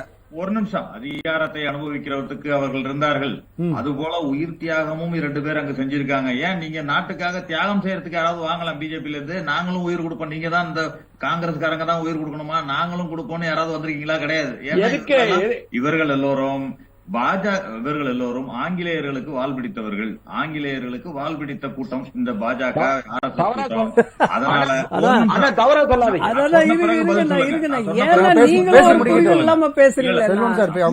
உங்க தலைவர் தான் அப்படி பேசுறாரு, நீங்களும் ஒரு புரிதல் அறிதலே இல்லாம பேசுறீங்களா? இல்ல, நீங்க சொல்லுங்க. இவர்களுக்கு என்னன்னா, சுதந்திர போராட்டத்தில் ஈடுபட்ட பெரிய வரலாறும் கிடையாது, ஒரு சுதந்திரத்திற்காக உயிர் தியாகம் செய்த வரலாறும் கிடையாது. தியாகி பென்ஷன் வாங்கிய வரலாறு தான் வீர் சாவர்கர் என்பவருக்கு. ஒரு ஆங்கிலேயர்களிடமிருந்து பென்ஷன் வாங்கிய ஒரே இந்தியர் என்று சொன்னால், தியாகி பென்ஷன் வாங்கிய ஒரே இந்தியர் என்று சொன்னால் அவர் அது சாவர்கரா தான் இருக்கும். ஒன்று, அதை விட்டுருவோம். இரண்டாவது, நீங்க இன்றைக்கு அவர் சொல்லிட்டு இருந்தார், தர்மத்தின் வாழ்வுதனை சூதுக்கவும் தர்மம் மீண்டும் வெல்லும்னு. அது உண்மையிலேயே பாத்தீங்கன்னா இன்றைக்கு ராகுல் காந்தி அவர்களுக்கு நடந்திருக்கிறது. ஏனென்றால் இதே பாராளுமன்றத்தில் வைத்து மோடி அவர்கள் என்னவெல்லாம் பேசினார் ராகுல் காந்தியை பற்றி, அவருடைய குடும்பத்தை பற்றி. அவர் நேற்று ஒரு அறிக்கையை கடந்த பாராளுமன்ற கூட்டத்தொடர்ல இந்த அரசின் மீது குற்றச்சாட்டு, ஒரு பர்சனலா கூட சொல்லல, ஒரு அரசின் மீது ஒரு குற்றச்சாட்டை வைக்கும் பொழுது அதற்கு பதிலாக மோடி என்ன எழுந்து சொல்கிறார் என்று சொன்னால், நீங்கள் ஏன் நேரு என்ற குடும்பத்தின் பெயரை வைத்துக் கொள்ளவில்லை, காந்தி என்று ஏன் வைத்துக் கொண்டிருக்கிறீர்கள் திருப்பி கேட்டார். இதெல்லாம் ஒரு பர்சனல் அட்டாக் இல்லையா? இது அனுமதிச்சது. இது இதே சபாநாயகர் அங்கு உட்கார்ந்து இதையெல்லாம் இந்த பேச்சுக்களை எல்லாம் அனுபவித்த அவரே தான் சொல்லிட்டாரு, நாங்க சொல்லல. அவரே தான் 56 இன்ச்சு மார்பு கொண்டவர்கள் பாஜகவினர் தான் சொன்னாங்க, நாங்க சொல்லல. பாஜகவினர் சொன்னது நான் வேணா எடுத்து காட்டுறேன், உங்களுக்கு அனுப்புறேன், தனியா அனுப்புறேன். பாஜகவினர் சொன்னதைத்தான் திருப்பி சொன்னார். பாஜகவினர் தான் 56 இன்ச்சு மார்பு கொண்டவர்களிடம் பாகிஸ்தான் விளையாட்ட முடியாது, சீனா விளையாட்ட முடியாதுன்னு பேசுறது அவர்கள் தான். அதே போல அதானி குறித்து பேசியதற்காக அவர் மீது அவதூறு வழக்கு தொடுத்து எம்பி பதவியிலிருந்து நீக்கினீர்கள் அவசரமாக. அன்றைக்கு ஒரு எம்பி ஒரு பாராளுமன்ற தொகுதியிலிருந்து எம்பி பதவியை நீக்கியதற்கு இந்திய நாட்டு மக்கள் 2 தொகுதியிலிருந்து தேர்ந்தெடுத்தவரை இன்றைக்கு உள்ளே ஒரு நிமிஷம் நான் பேசி முடிச்ச பிறகு பேசுறேன். அதே போல அவருடைய வீடு அவசரமாக பறிக்கப்பட்டது, அவரிடமிருந்து பறிக்கப்பட்டது. ஆனால் இன்றைக்கு அதே வீடு அதை விட பெரிய வீடாக ஒதுக்கக்கூடிய கட்டாயத்திற்கு நீங்க எதிர்க்கட்சி தலைவராக இன்று அமர்ந்திருக்கிறார். அவருக்கு வீடு ஒதுக்கக்கூடிய கட்டாயத்துக்கு நீங்க தள்ளப்பட்டிருக்கீங்க. இதுதான் தர்மத்தின் வாழ்வுதனை சூதுகவும் மீண்டும் தர்மம் இன்றைக்கு வென்றிருக்கிறதுன்னு நான் சொல்ல வரேன். ஒன்று. இரண்டாவது, இந்தியாவில நீங்க இன்றைக்கு என்ன அவர் சொன்னாரு, ஒரு பணக்காரர்கள்ட்ட இருக்கிறது அம்பானி அதானி என்பது ஒரு குறியீடு தான். ஆனால் இந்தியாவில் இருக்கிற 1% தான் 40% சொத்துக்கள் இருக்கின்றது தான் இன்றைக்கு டேட்டா. இது வந்து புள்ளி விவரம், இந்தியாவுடைய புள்ளி விவரம், பொருளாதார புள்ளி விவரம். 1% இல்லைன்னா 7%, அதுவும் தப்பா சொல்றீங்க. அது போல 10% சொத்து, 10%-ட்ட 65% சொத்தில் இருக்கு. இப்படித்தான் அதாவது இன்இக்வாலிட்டியில பாத்தீங்கன்னா இந்தியா தான் அதிகப்படியாக இன்இக்வாலிட்டியில முன்னேறி கொண்டிருக்கிறது என்ற டேட்டா இருக்கிறது அகில உலக அளவுல. அமெரிக்கா தான். அதே போல 125 நாடுகள் பட்டினி குறியீட்டுல பாத்தீங்கன்னா 111.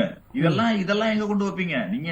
அதாவது ஏழைகள் பரம ஏழைகள் ஆகிறதும் பணக்காரர் மேலும் பணக்காரர் ஆகிறதுக்கு மட்டும்தான் இந்த அரசு வேலை செஞ்சிட்டு இருக்கு. இந்த அரசுடைய பட்ஜெட்டாக இருந்தாலும் சரி, இன்று கூட பாத்தீங்கன்னா அன்றைக்கு என்ன சொன்னாங்க, 2019 கார்பரேட் டாக்ஸ குறைக்கிறாங்க.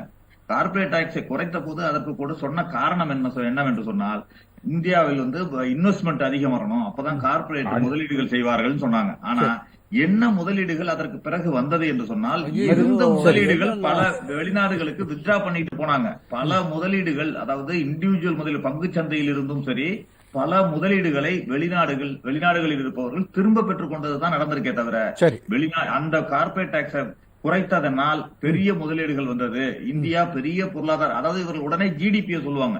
இந்தியா போன்ற 140 கோடி மக்கள் தொகை கொண்ட நாட்டில் ஜிடிபி உற்பத்தி என்பது தானாக உயர்கிறது. இரண்டாவது, அந்த பொருளாதாரமும் யார் தலைமை பொறுப்பில் இருந்தாலும் அது 5வது பொருளாதாரம். தொடர்ந்து பேசுவோம் சார். திரு தூத்துக்குடி செல்வம் சார், அதாவது இவர்கள் வந்து அதாவது ஏழைகள் பரம ஏழைகளாவதற்கும் பணக்காரர்கள் மேலும் பணக்காரர்கள் ஆவதற்கான திட்டங்களை மட்டுமே தீட்டுகின்ற ஒரு கார்பரேட்டுக்கு ஆதரவான, அதாவது பொருளாதாரத்துல முன்னேறிட்ட நாடுன்னு சொன்னாலுமே வந்து பணக்காரர்கள் மட்டும்தான் வந்து அதிகமா மறுபடியும் பெரிய பணக்காரரை மாறுறாங்க, ஏழைகள் முன்னேறவே இல்லை. அதுதான் இந்த பட்ஜெட்ல இருக்கக்கூடிய ஒரு குறைபாடு அப்படின்னு சொல்றாங்க. சார், 18வது நாடாளுமன்றம் வந்து இப்பதான் அமைக்கப்பட்டிருக்கு. இப்போ ஒரு காலத்துல பண்டிதர் நேரு காலத்திலேயே மோடி அவர்கள் 10 ஆண்டுகளா ஆட்சியில தானே இருந்தாரு. இது வந்து முதல் சொல்லி நீங்க அதுலயும் கூட அந்த 10 ஆண்டுகள்ல 2வது ஆண்டு கடந்த முறை வந்து 17வது நாடாளுமன்ற காலத்துல கொரோனா என்கிற மிகப்பெரிய தொற்று நோய் வந்து அத மிக சாமர்த்தியமாக கட்டுப்படுத்தியது மாத்திரமல்ல, கொரோனா மருந்தை வெளிநாடுகளுக்கு ஏற்றுமதி செய்யக்கூடிய அளவிற்கு நாம நம்முடைய உள்நாட்டு மருந்து உற்பத்தியில நாம தன்னிறைவு அடைஞ்சிருந்தோம். மிக உலக நாடுகள்லாம் பாராட்டு. அந்த மருந்துல சார், அந்த தடுப்பூசியில ஒரே ஒரு நிமிஷம், அந்த தடுப்பூசியிலையும் இன்றைக்கு பின்விளைவுகள் இருக்குன்னு லண்டன் நீதிமன்றத்துல போயிருக்காங்க. சார் ஒரு நிமிஷம் விடுங்க சார். லண்டன் கிட்ட இந்தியாவில இருப்போம். நான் இன்னொன்னு, ராகுல் காந்தி 2 இடத்துல ஜெயிச்சாரு அப்படின்னு சொன்னாங்க. 2 இடத்துல ஜெயிச்சாருல. இப்போ கேரள மக்கள் வயநாட்டுல கடந்த முறை, அதாவது 17வது நாடாளுமன்ற சமயத்துல ரேபரேலியில தோக்கடிச்சு அவமானப்படுத்திய காலத்தில் வயநாடு மக்கள் இவருக்கு நன்றி காட்டினார்கள், இவருடைய தகுதியை காப்பாத்துறாங்க. ஆனா அந்த வயநாட்டை ராஜினாமா பண்ணிட்டாரு. இன்னும் ஒண்ணு, அந்த வயநாட்டுல யார் நிக்க போறாங்க? பேசப்படுகிற செய்தி, மரியாதைக்குரிய பிரியங்கா காந்தி நிறுத்தப்படுவதாக, அந்த காங்கிரஸ் வேட்பாளராக நிறுத்தப்பட இருப்பதாக செய்தி வருது. அப்ப நான் என்ன சொன்னா, இந்த குடும்ப கட்சின்னு சொன்னா மரியாதைக்குரிய அம்மையார் சோனியா காந்தி சேர்பர்சன், ராகுல் காந்தி காங்கிரஸ் கட்சியினுடைய அடுத்த மிக முகமாக அறியப்படுகிறவர். இன்னும் கூட பிரியங்கா காந்தி காங்கிரஸ் கட்சியோட ஜெனரல் செக்ரட்டரி. நீங்க எதை விட நீங்க என்னத்துக்கு சொல்ல போறீங்க? அந்த குடும்பம் தான். அதாவது தமிழ்நாட்டில் எப்படி ஒரு குடும்பம் ஆட்சி அதிகாரத்தினுடைய கரங்களை, அப்போ நீங்களும் பிரதமர் அவர்கள் வராது தவறு இல்லை அப்படின்னு சொல்றீங்க. இன்னொன்னு, அது ஒரு விஷயம், நாடாளுமன்ற மரபு என்னன்னு கேட்டீங்கன்னா, பிரதமர் வந்து அதாவது chairman of the council of ministers அதாவது மந்திரி சபையினுடைய ஒட்டுமொத்த மந்திரி சபையினுடைய தலைவர். அதுல எந்த மந்திரிக்கும் எந்த துறையின் மீதும் பதில் சொல்லுவதற்கு உரிமை இருக்காது. ஒரு முக்கியமான விஷயத்தை நீங்க வச்சுக்கிடுங்க. நாடாளுமன்ற மரபு, அதுல நாடாளுமன்ற மரபுப்படியே கூட எதிர்கட்சியோ ஆளுங்கட்சியோ சபையில் இல்லாதவர்களை பற்றி பேசக்கூடாது. சபையில் இல்லாதவர்களை பற்றி குற்றச்சாட்டோ பாராட்டி பேசுறது வேற, குற்றச்சாட்டுக்களை சொல்லக்கூடாது என்பது மரபு. அந்த மரபை, நாடாளுமன்ற ஜனநாயக மரபை எதிர்கட்சி தலைவர் மீறி இருக்காரு. அதை நீங்க ஒத்துக்கிடுங்க. அதனால இன்னொன்னு, மரியாதைக்குரிய ராகுல் காந்தி அவர்கள் வந்து மிகப்பெரிய பிம்பமாக தெரிகிறார். பாரத் ஜோடோ யாத்திரை எல்லாம் நடத்தி பார்த்தாரு, அவருக்கு ஒண்ணுமே முடியல.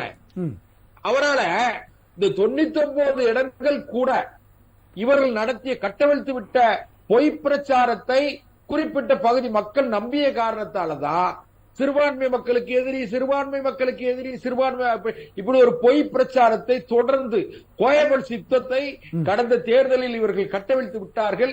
அதனுடைய பலன்தான் அவர் 54 எம்பியில இருந்து 99க்கு வந்திருக்காரு, 52ல இருந்து. இன்னொன்னு சின்ன செய்தி,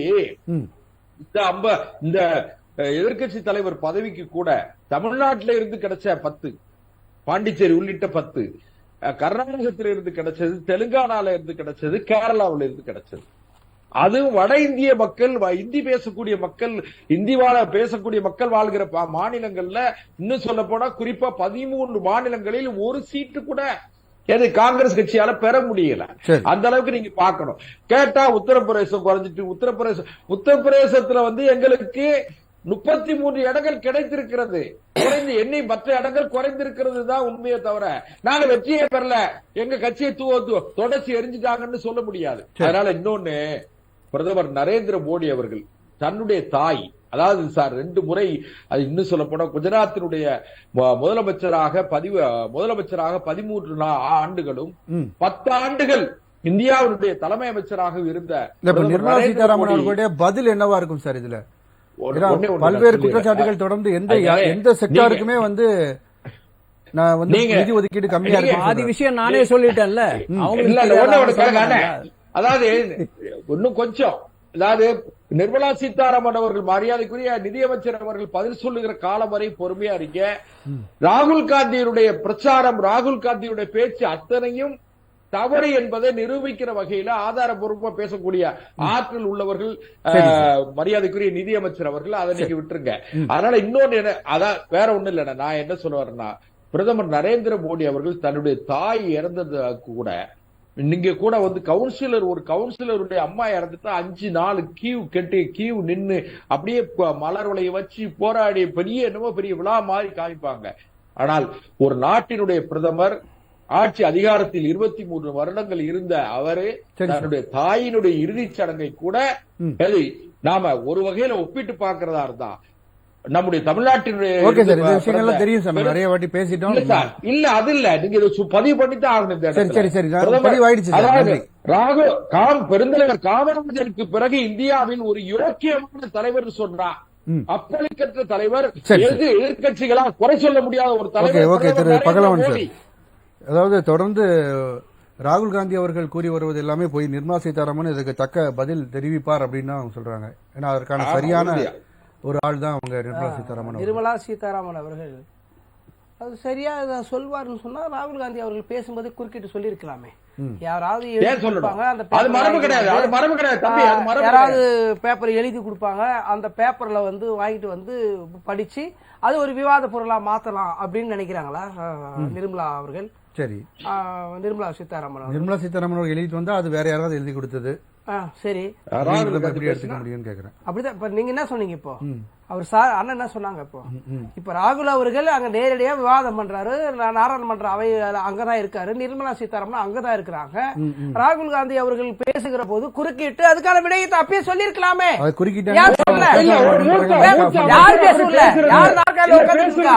நீங்க தானே பேச விடல, பேசல. ராகுல் காந்தி அவர்கள் அறிமுக கூட்டத்திற்கே உங்களுக்கு பதில் சொல்ல முடியல. இப்ப அடுக்கடுக்கான கேள்விகளை முன்வைக்கிறார், இப்பொழுதும் உங்களால பதில் சொல்ல முடியல. அதுவும் இல்லாம எல்லாரும் வந்து அதை கேபிள்ல தட்டுறாங்க, அவ்வளவு சந்தோஷப்படுறாங்க. அது மட்டுமல்ல, நாடாளுமன்ற அவைக்கு அங்கே பேசுவதை நாட்டில் இருக்கிற மக்கள், வெளியில இருக்கிற மக்கள் கோலாகலமா அவர் பேசுகிற பேச்சையெல்லாம் கொண்டாடுறாங்களே.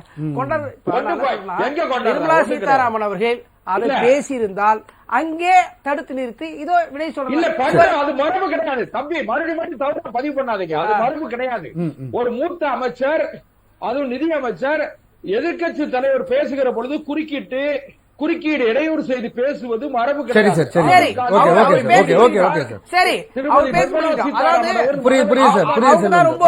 அவங்க வந்து ரொம்ப அறிவாளி, ரொம்ப புத்திசாலித்தனமாக இருக்கக்கூடியவங்க. அப்படியே ஃபிங்கர் டேப்ல எல்லாத்தையும் வச்சுக்கிறேன்னு சொல்றவங்க ஒரு 2 நாள் டைம் எடுத்துக்கிறீங்க, நீங்க அப்பயே சொல்ல வேண்டியதானே, அப்படியே அந்த இடத்துல சொல்றீங்க. அதுக்கு என்ன பதில்? நீங்க தானே சார் புத்திசாலியாச்சு சார், நீங்க அறிவாளியாச்சு சார், எங்களுக்கு எல்லாம் அறிவே கிடையாதுன்றீங்க. நீங்க தான் சொன்னீங்க ராகுல் அவர்கள் பேசுறது வந்து யாருக்குமே புரியலன்னு சொன்னீங்க. அவருக்கு புரிதல் இல்ல, அவருக்கே புரிதல் வேற இல்லன்னு சொன்னீங்க. புரிதல் இல்லாமலே இவ்வளவு பெரிய கேள்வி கேட்கிறாரு, உங்களுக்கு புரிதல் இல்லாம தப்பா கேள்வி கேட்கிறாரு. தப்பானா நீங்க திருத்தி சொல்லுங்க சார், உங்களுக்கு புரிதல் இருக்குல்ல. ஏன் சார் அன்னைக்கு சொல்லல, இன்னைக்கு ஏன் சொல்லல, ஏன் சொல்லல? நான் பதில் சொல்றேன். அது என்னன்னா அண்ணன் சொன்ன அப்போ வந்து நிர்மலா சீதாராமன் அவர்களுக்கு தெரியாத செய்தியை நம்மளுடைய சார் சொல்ல போறாரு. அதாவது அதுல அந்த பாராளுமன்ற மரபுன்னு ஒண்ணு இருக்கு.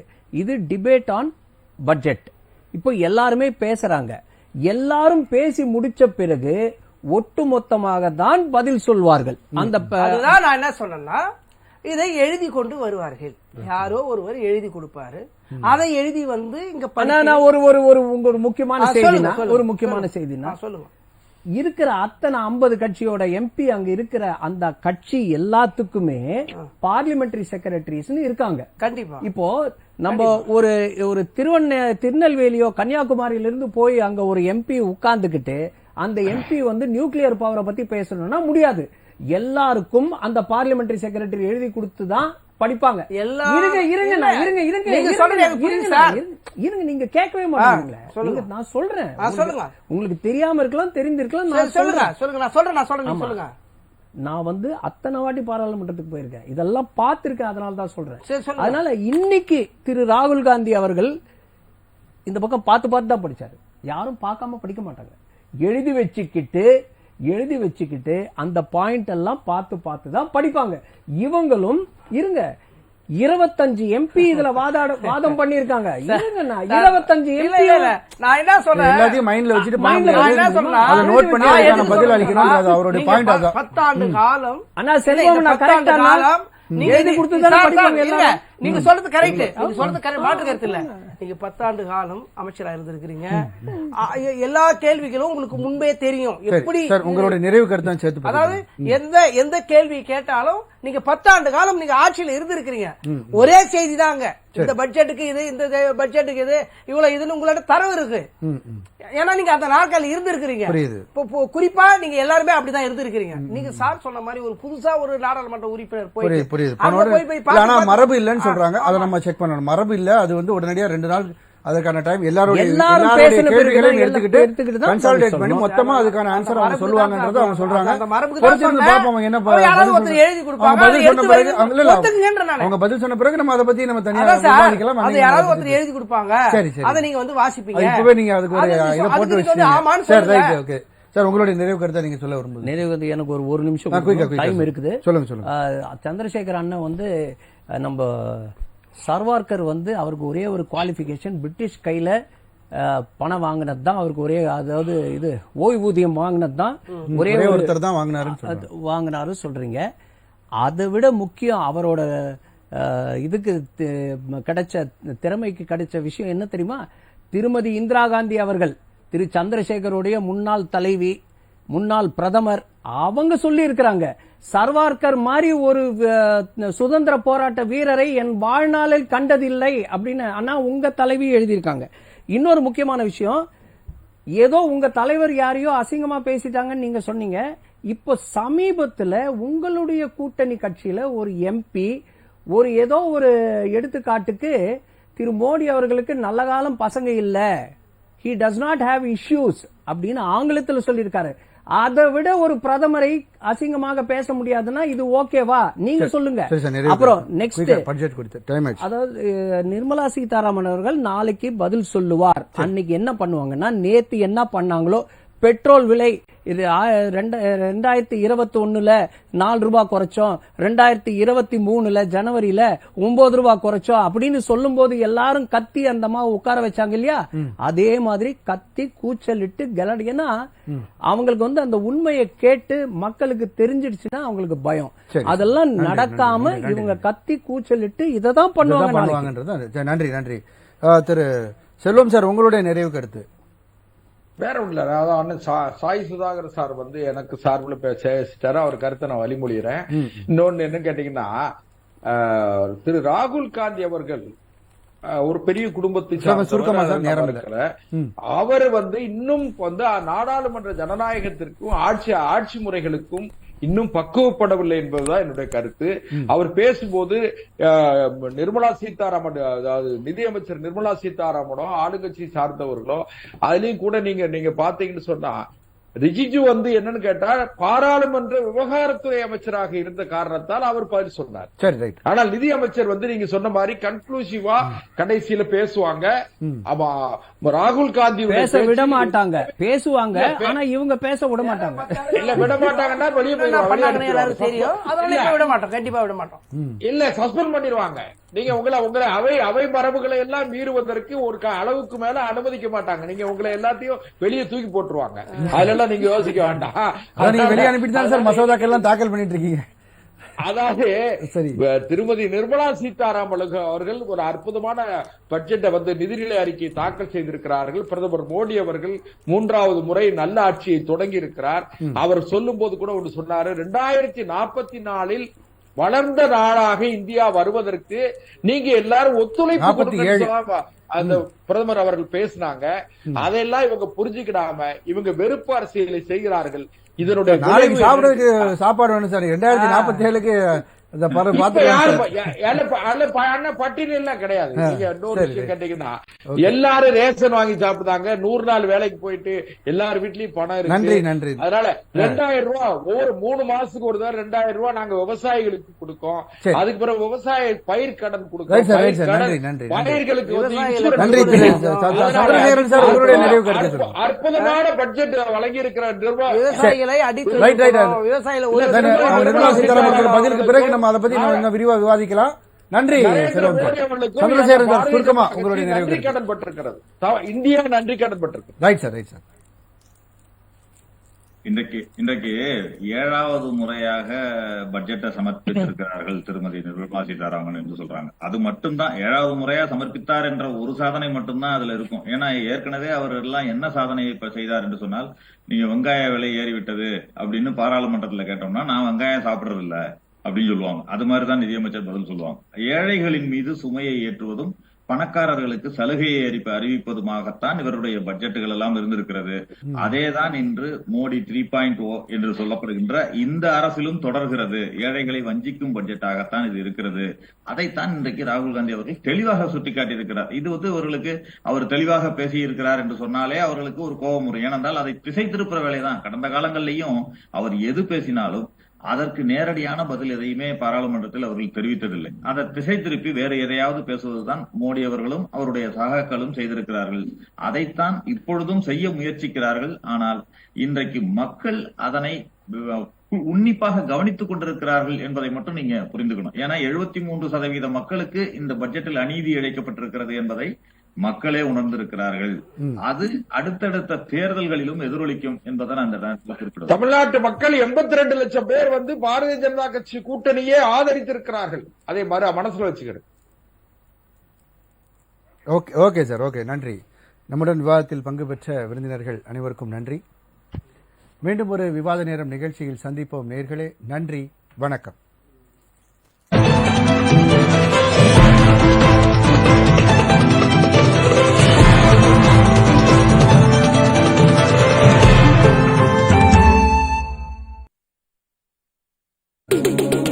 இந்தியாவின் இன்றைய டாப் 10 செய்திகள் என்ன?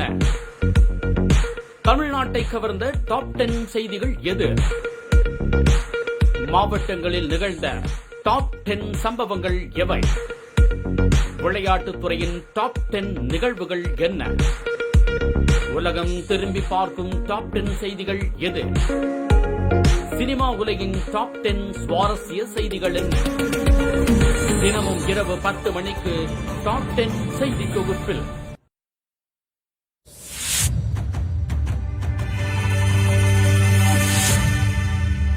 ஒரு பொண்ணு மேல வந்து மோதிச்சு. என் சுண்டு விரலோட நகம் கூட அவன் மேல படாது. அப்பா வச்சு தைக்கிருக்கீங்க. இது என்ன உடம்புலாம் காயமா இருக்கு? நாய் படுவாவே என் பிள்ளைய வெட்டி கொண்டு அதை பாக்குறது எனக்கு இல்ல. பெண்ணே பெண்ணே உந்தன் பெண்மை ஒட்டி. நாளை காலை 9:30க்கு மாருதி மனோபாலா நடித்த மறுமுனை. சாதனை படைத்தவர்களின் சரித்திரங்கள், சாதிக்க துடிப்பவர்களின் எண்ணங்கள், ஆர்ப்பரிக்கும் அரசியல் நிகழ்வுகள், வியக்க வைக்கும் விளையாட்டு சாதனைகள், சிறுவர் முதல் பெரியவர்கள் வரை அனைவரது தேவைகளையும் பூர்த்தி செய்யும் அதிவேகம் 100 உங்கள் ராஜ் நியூஸ் தொலைக்காட்சியில் தினம்தோறும் மாலை 5 மணிக்கு. அன்றும் இன்றும் என்றும் நடுநிலை தவறாத செய்திகள், அடித்தட்டு மக்களின் குரலை எதிரொலிக்கும் ஆபத் பாந்தவர், அடக்கியாள நினைப்பவர்களுக்கு சிம்ம சொப்பனம், உள்ளது உள்ளபடி நாட்டு நடப்புகள், உள்ளூர் முதல் உலகம் வரை சிந்தாமல் சிதறாமல் செய்திகளாய் உங்கள் வீட்டு வரவேற்பறையில் காண உங்கள் ராஜ் நியூஸ் செய்திகள்.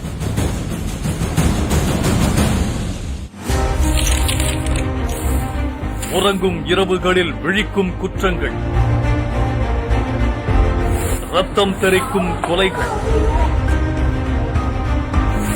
சூறையாடும் கொள்ளையர்கள், நடுநடுங்க வைக்கும் அமானுஷ்யங்கள்,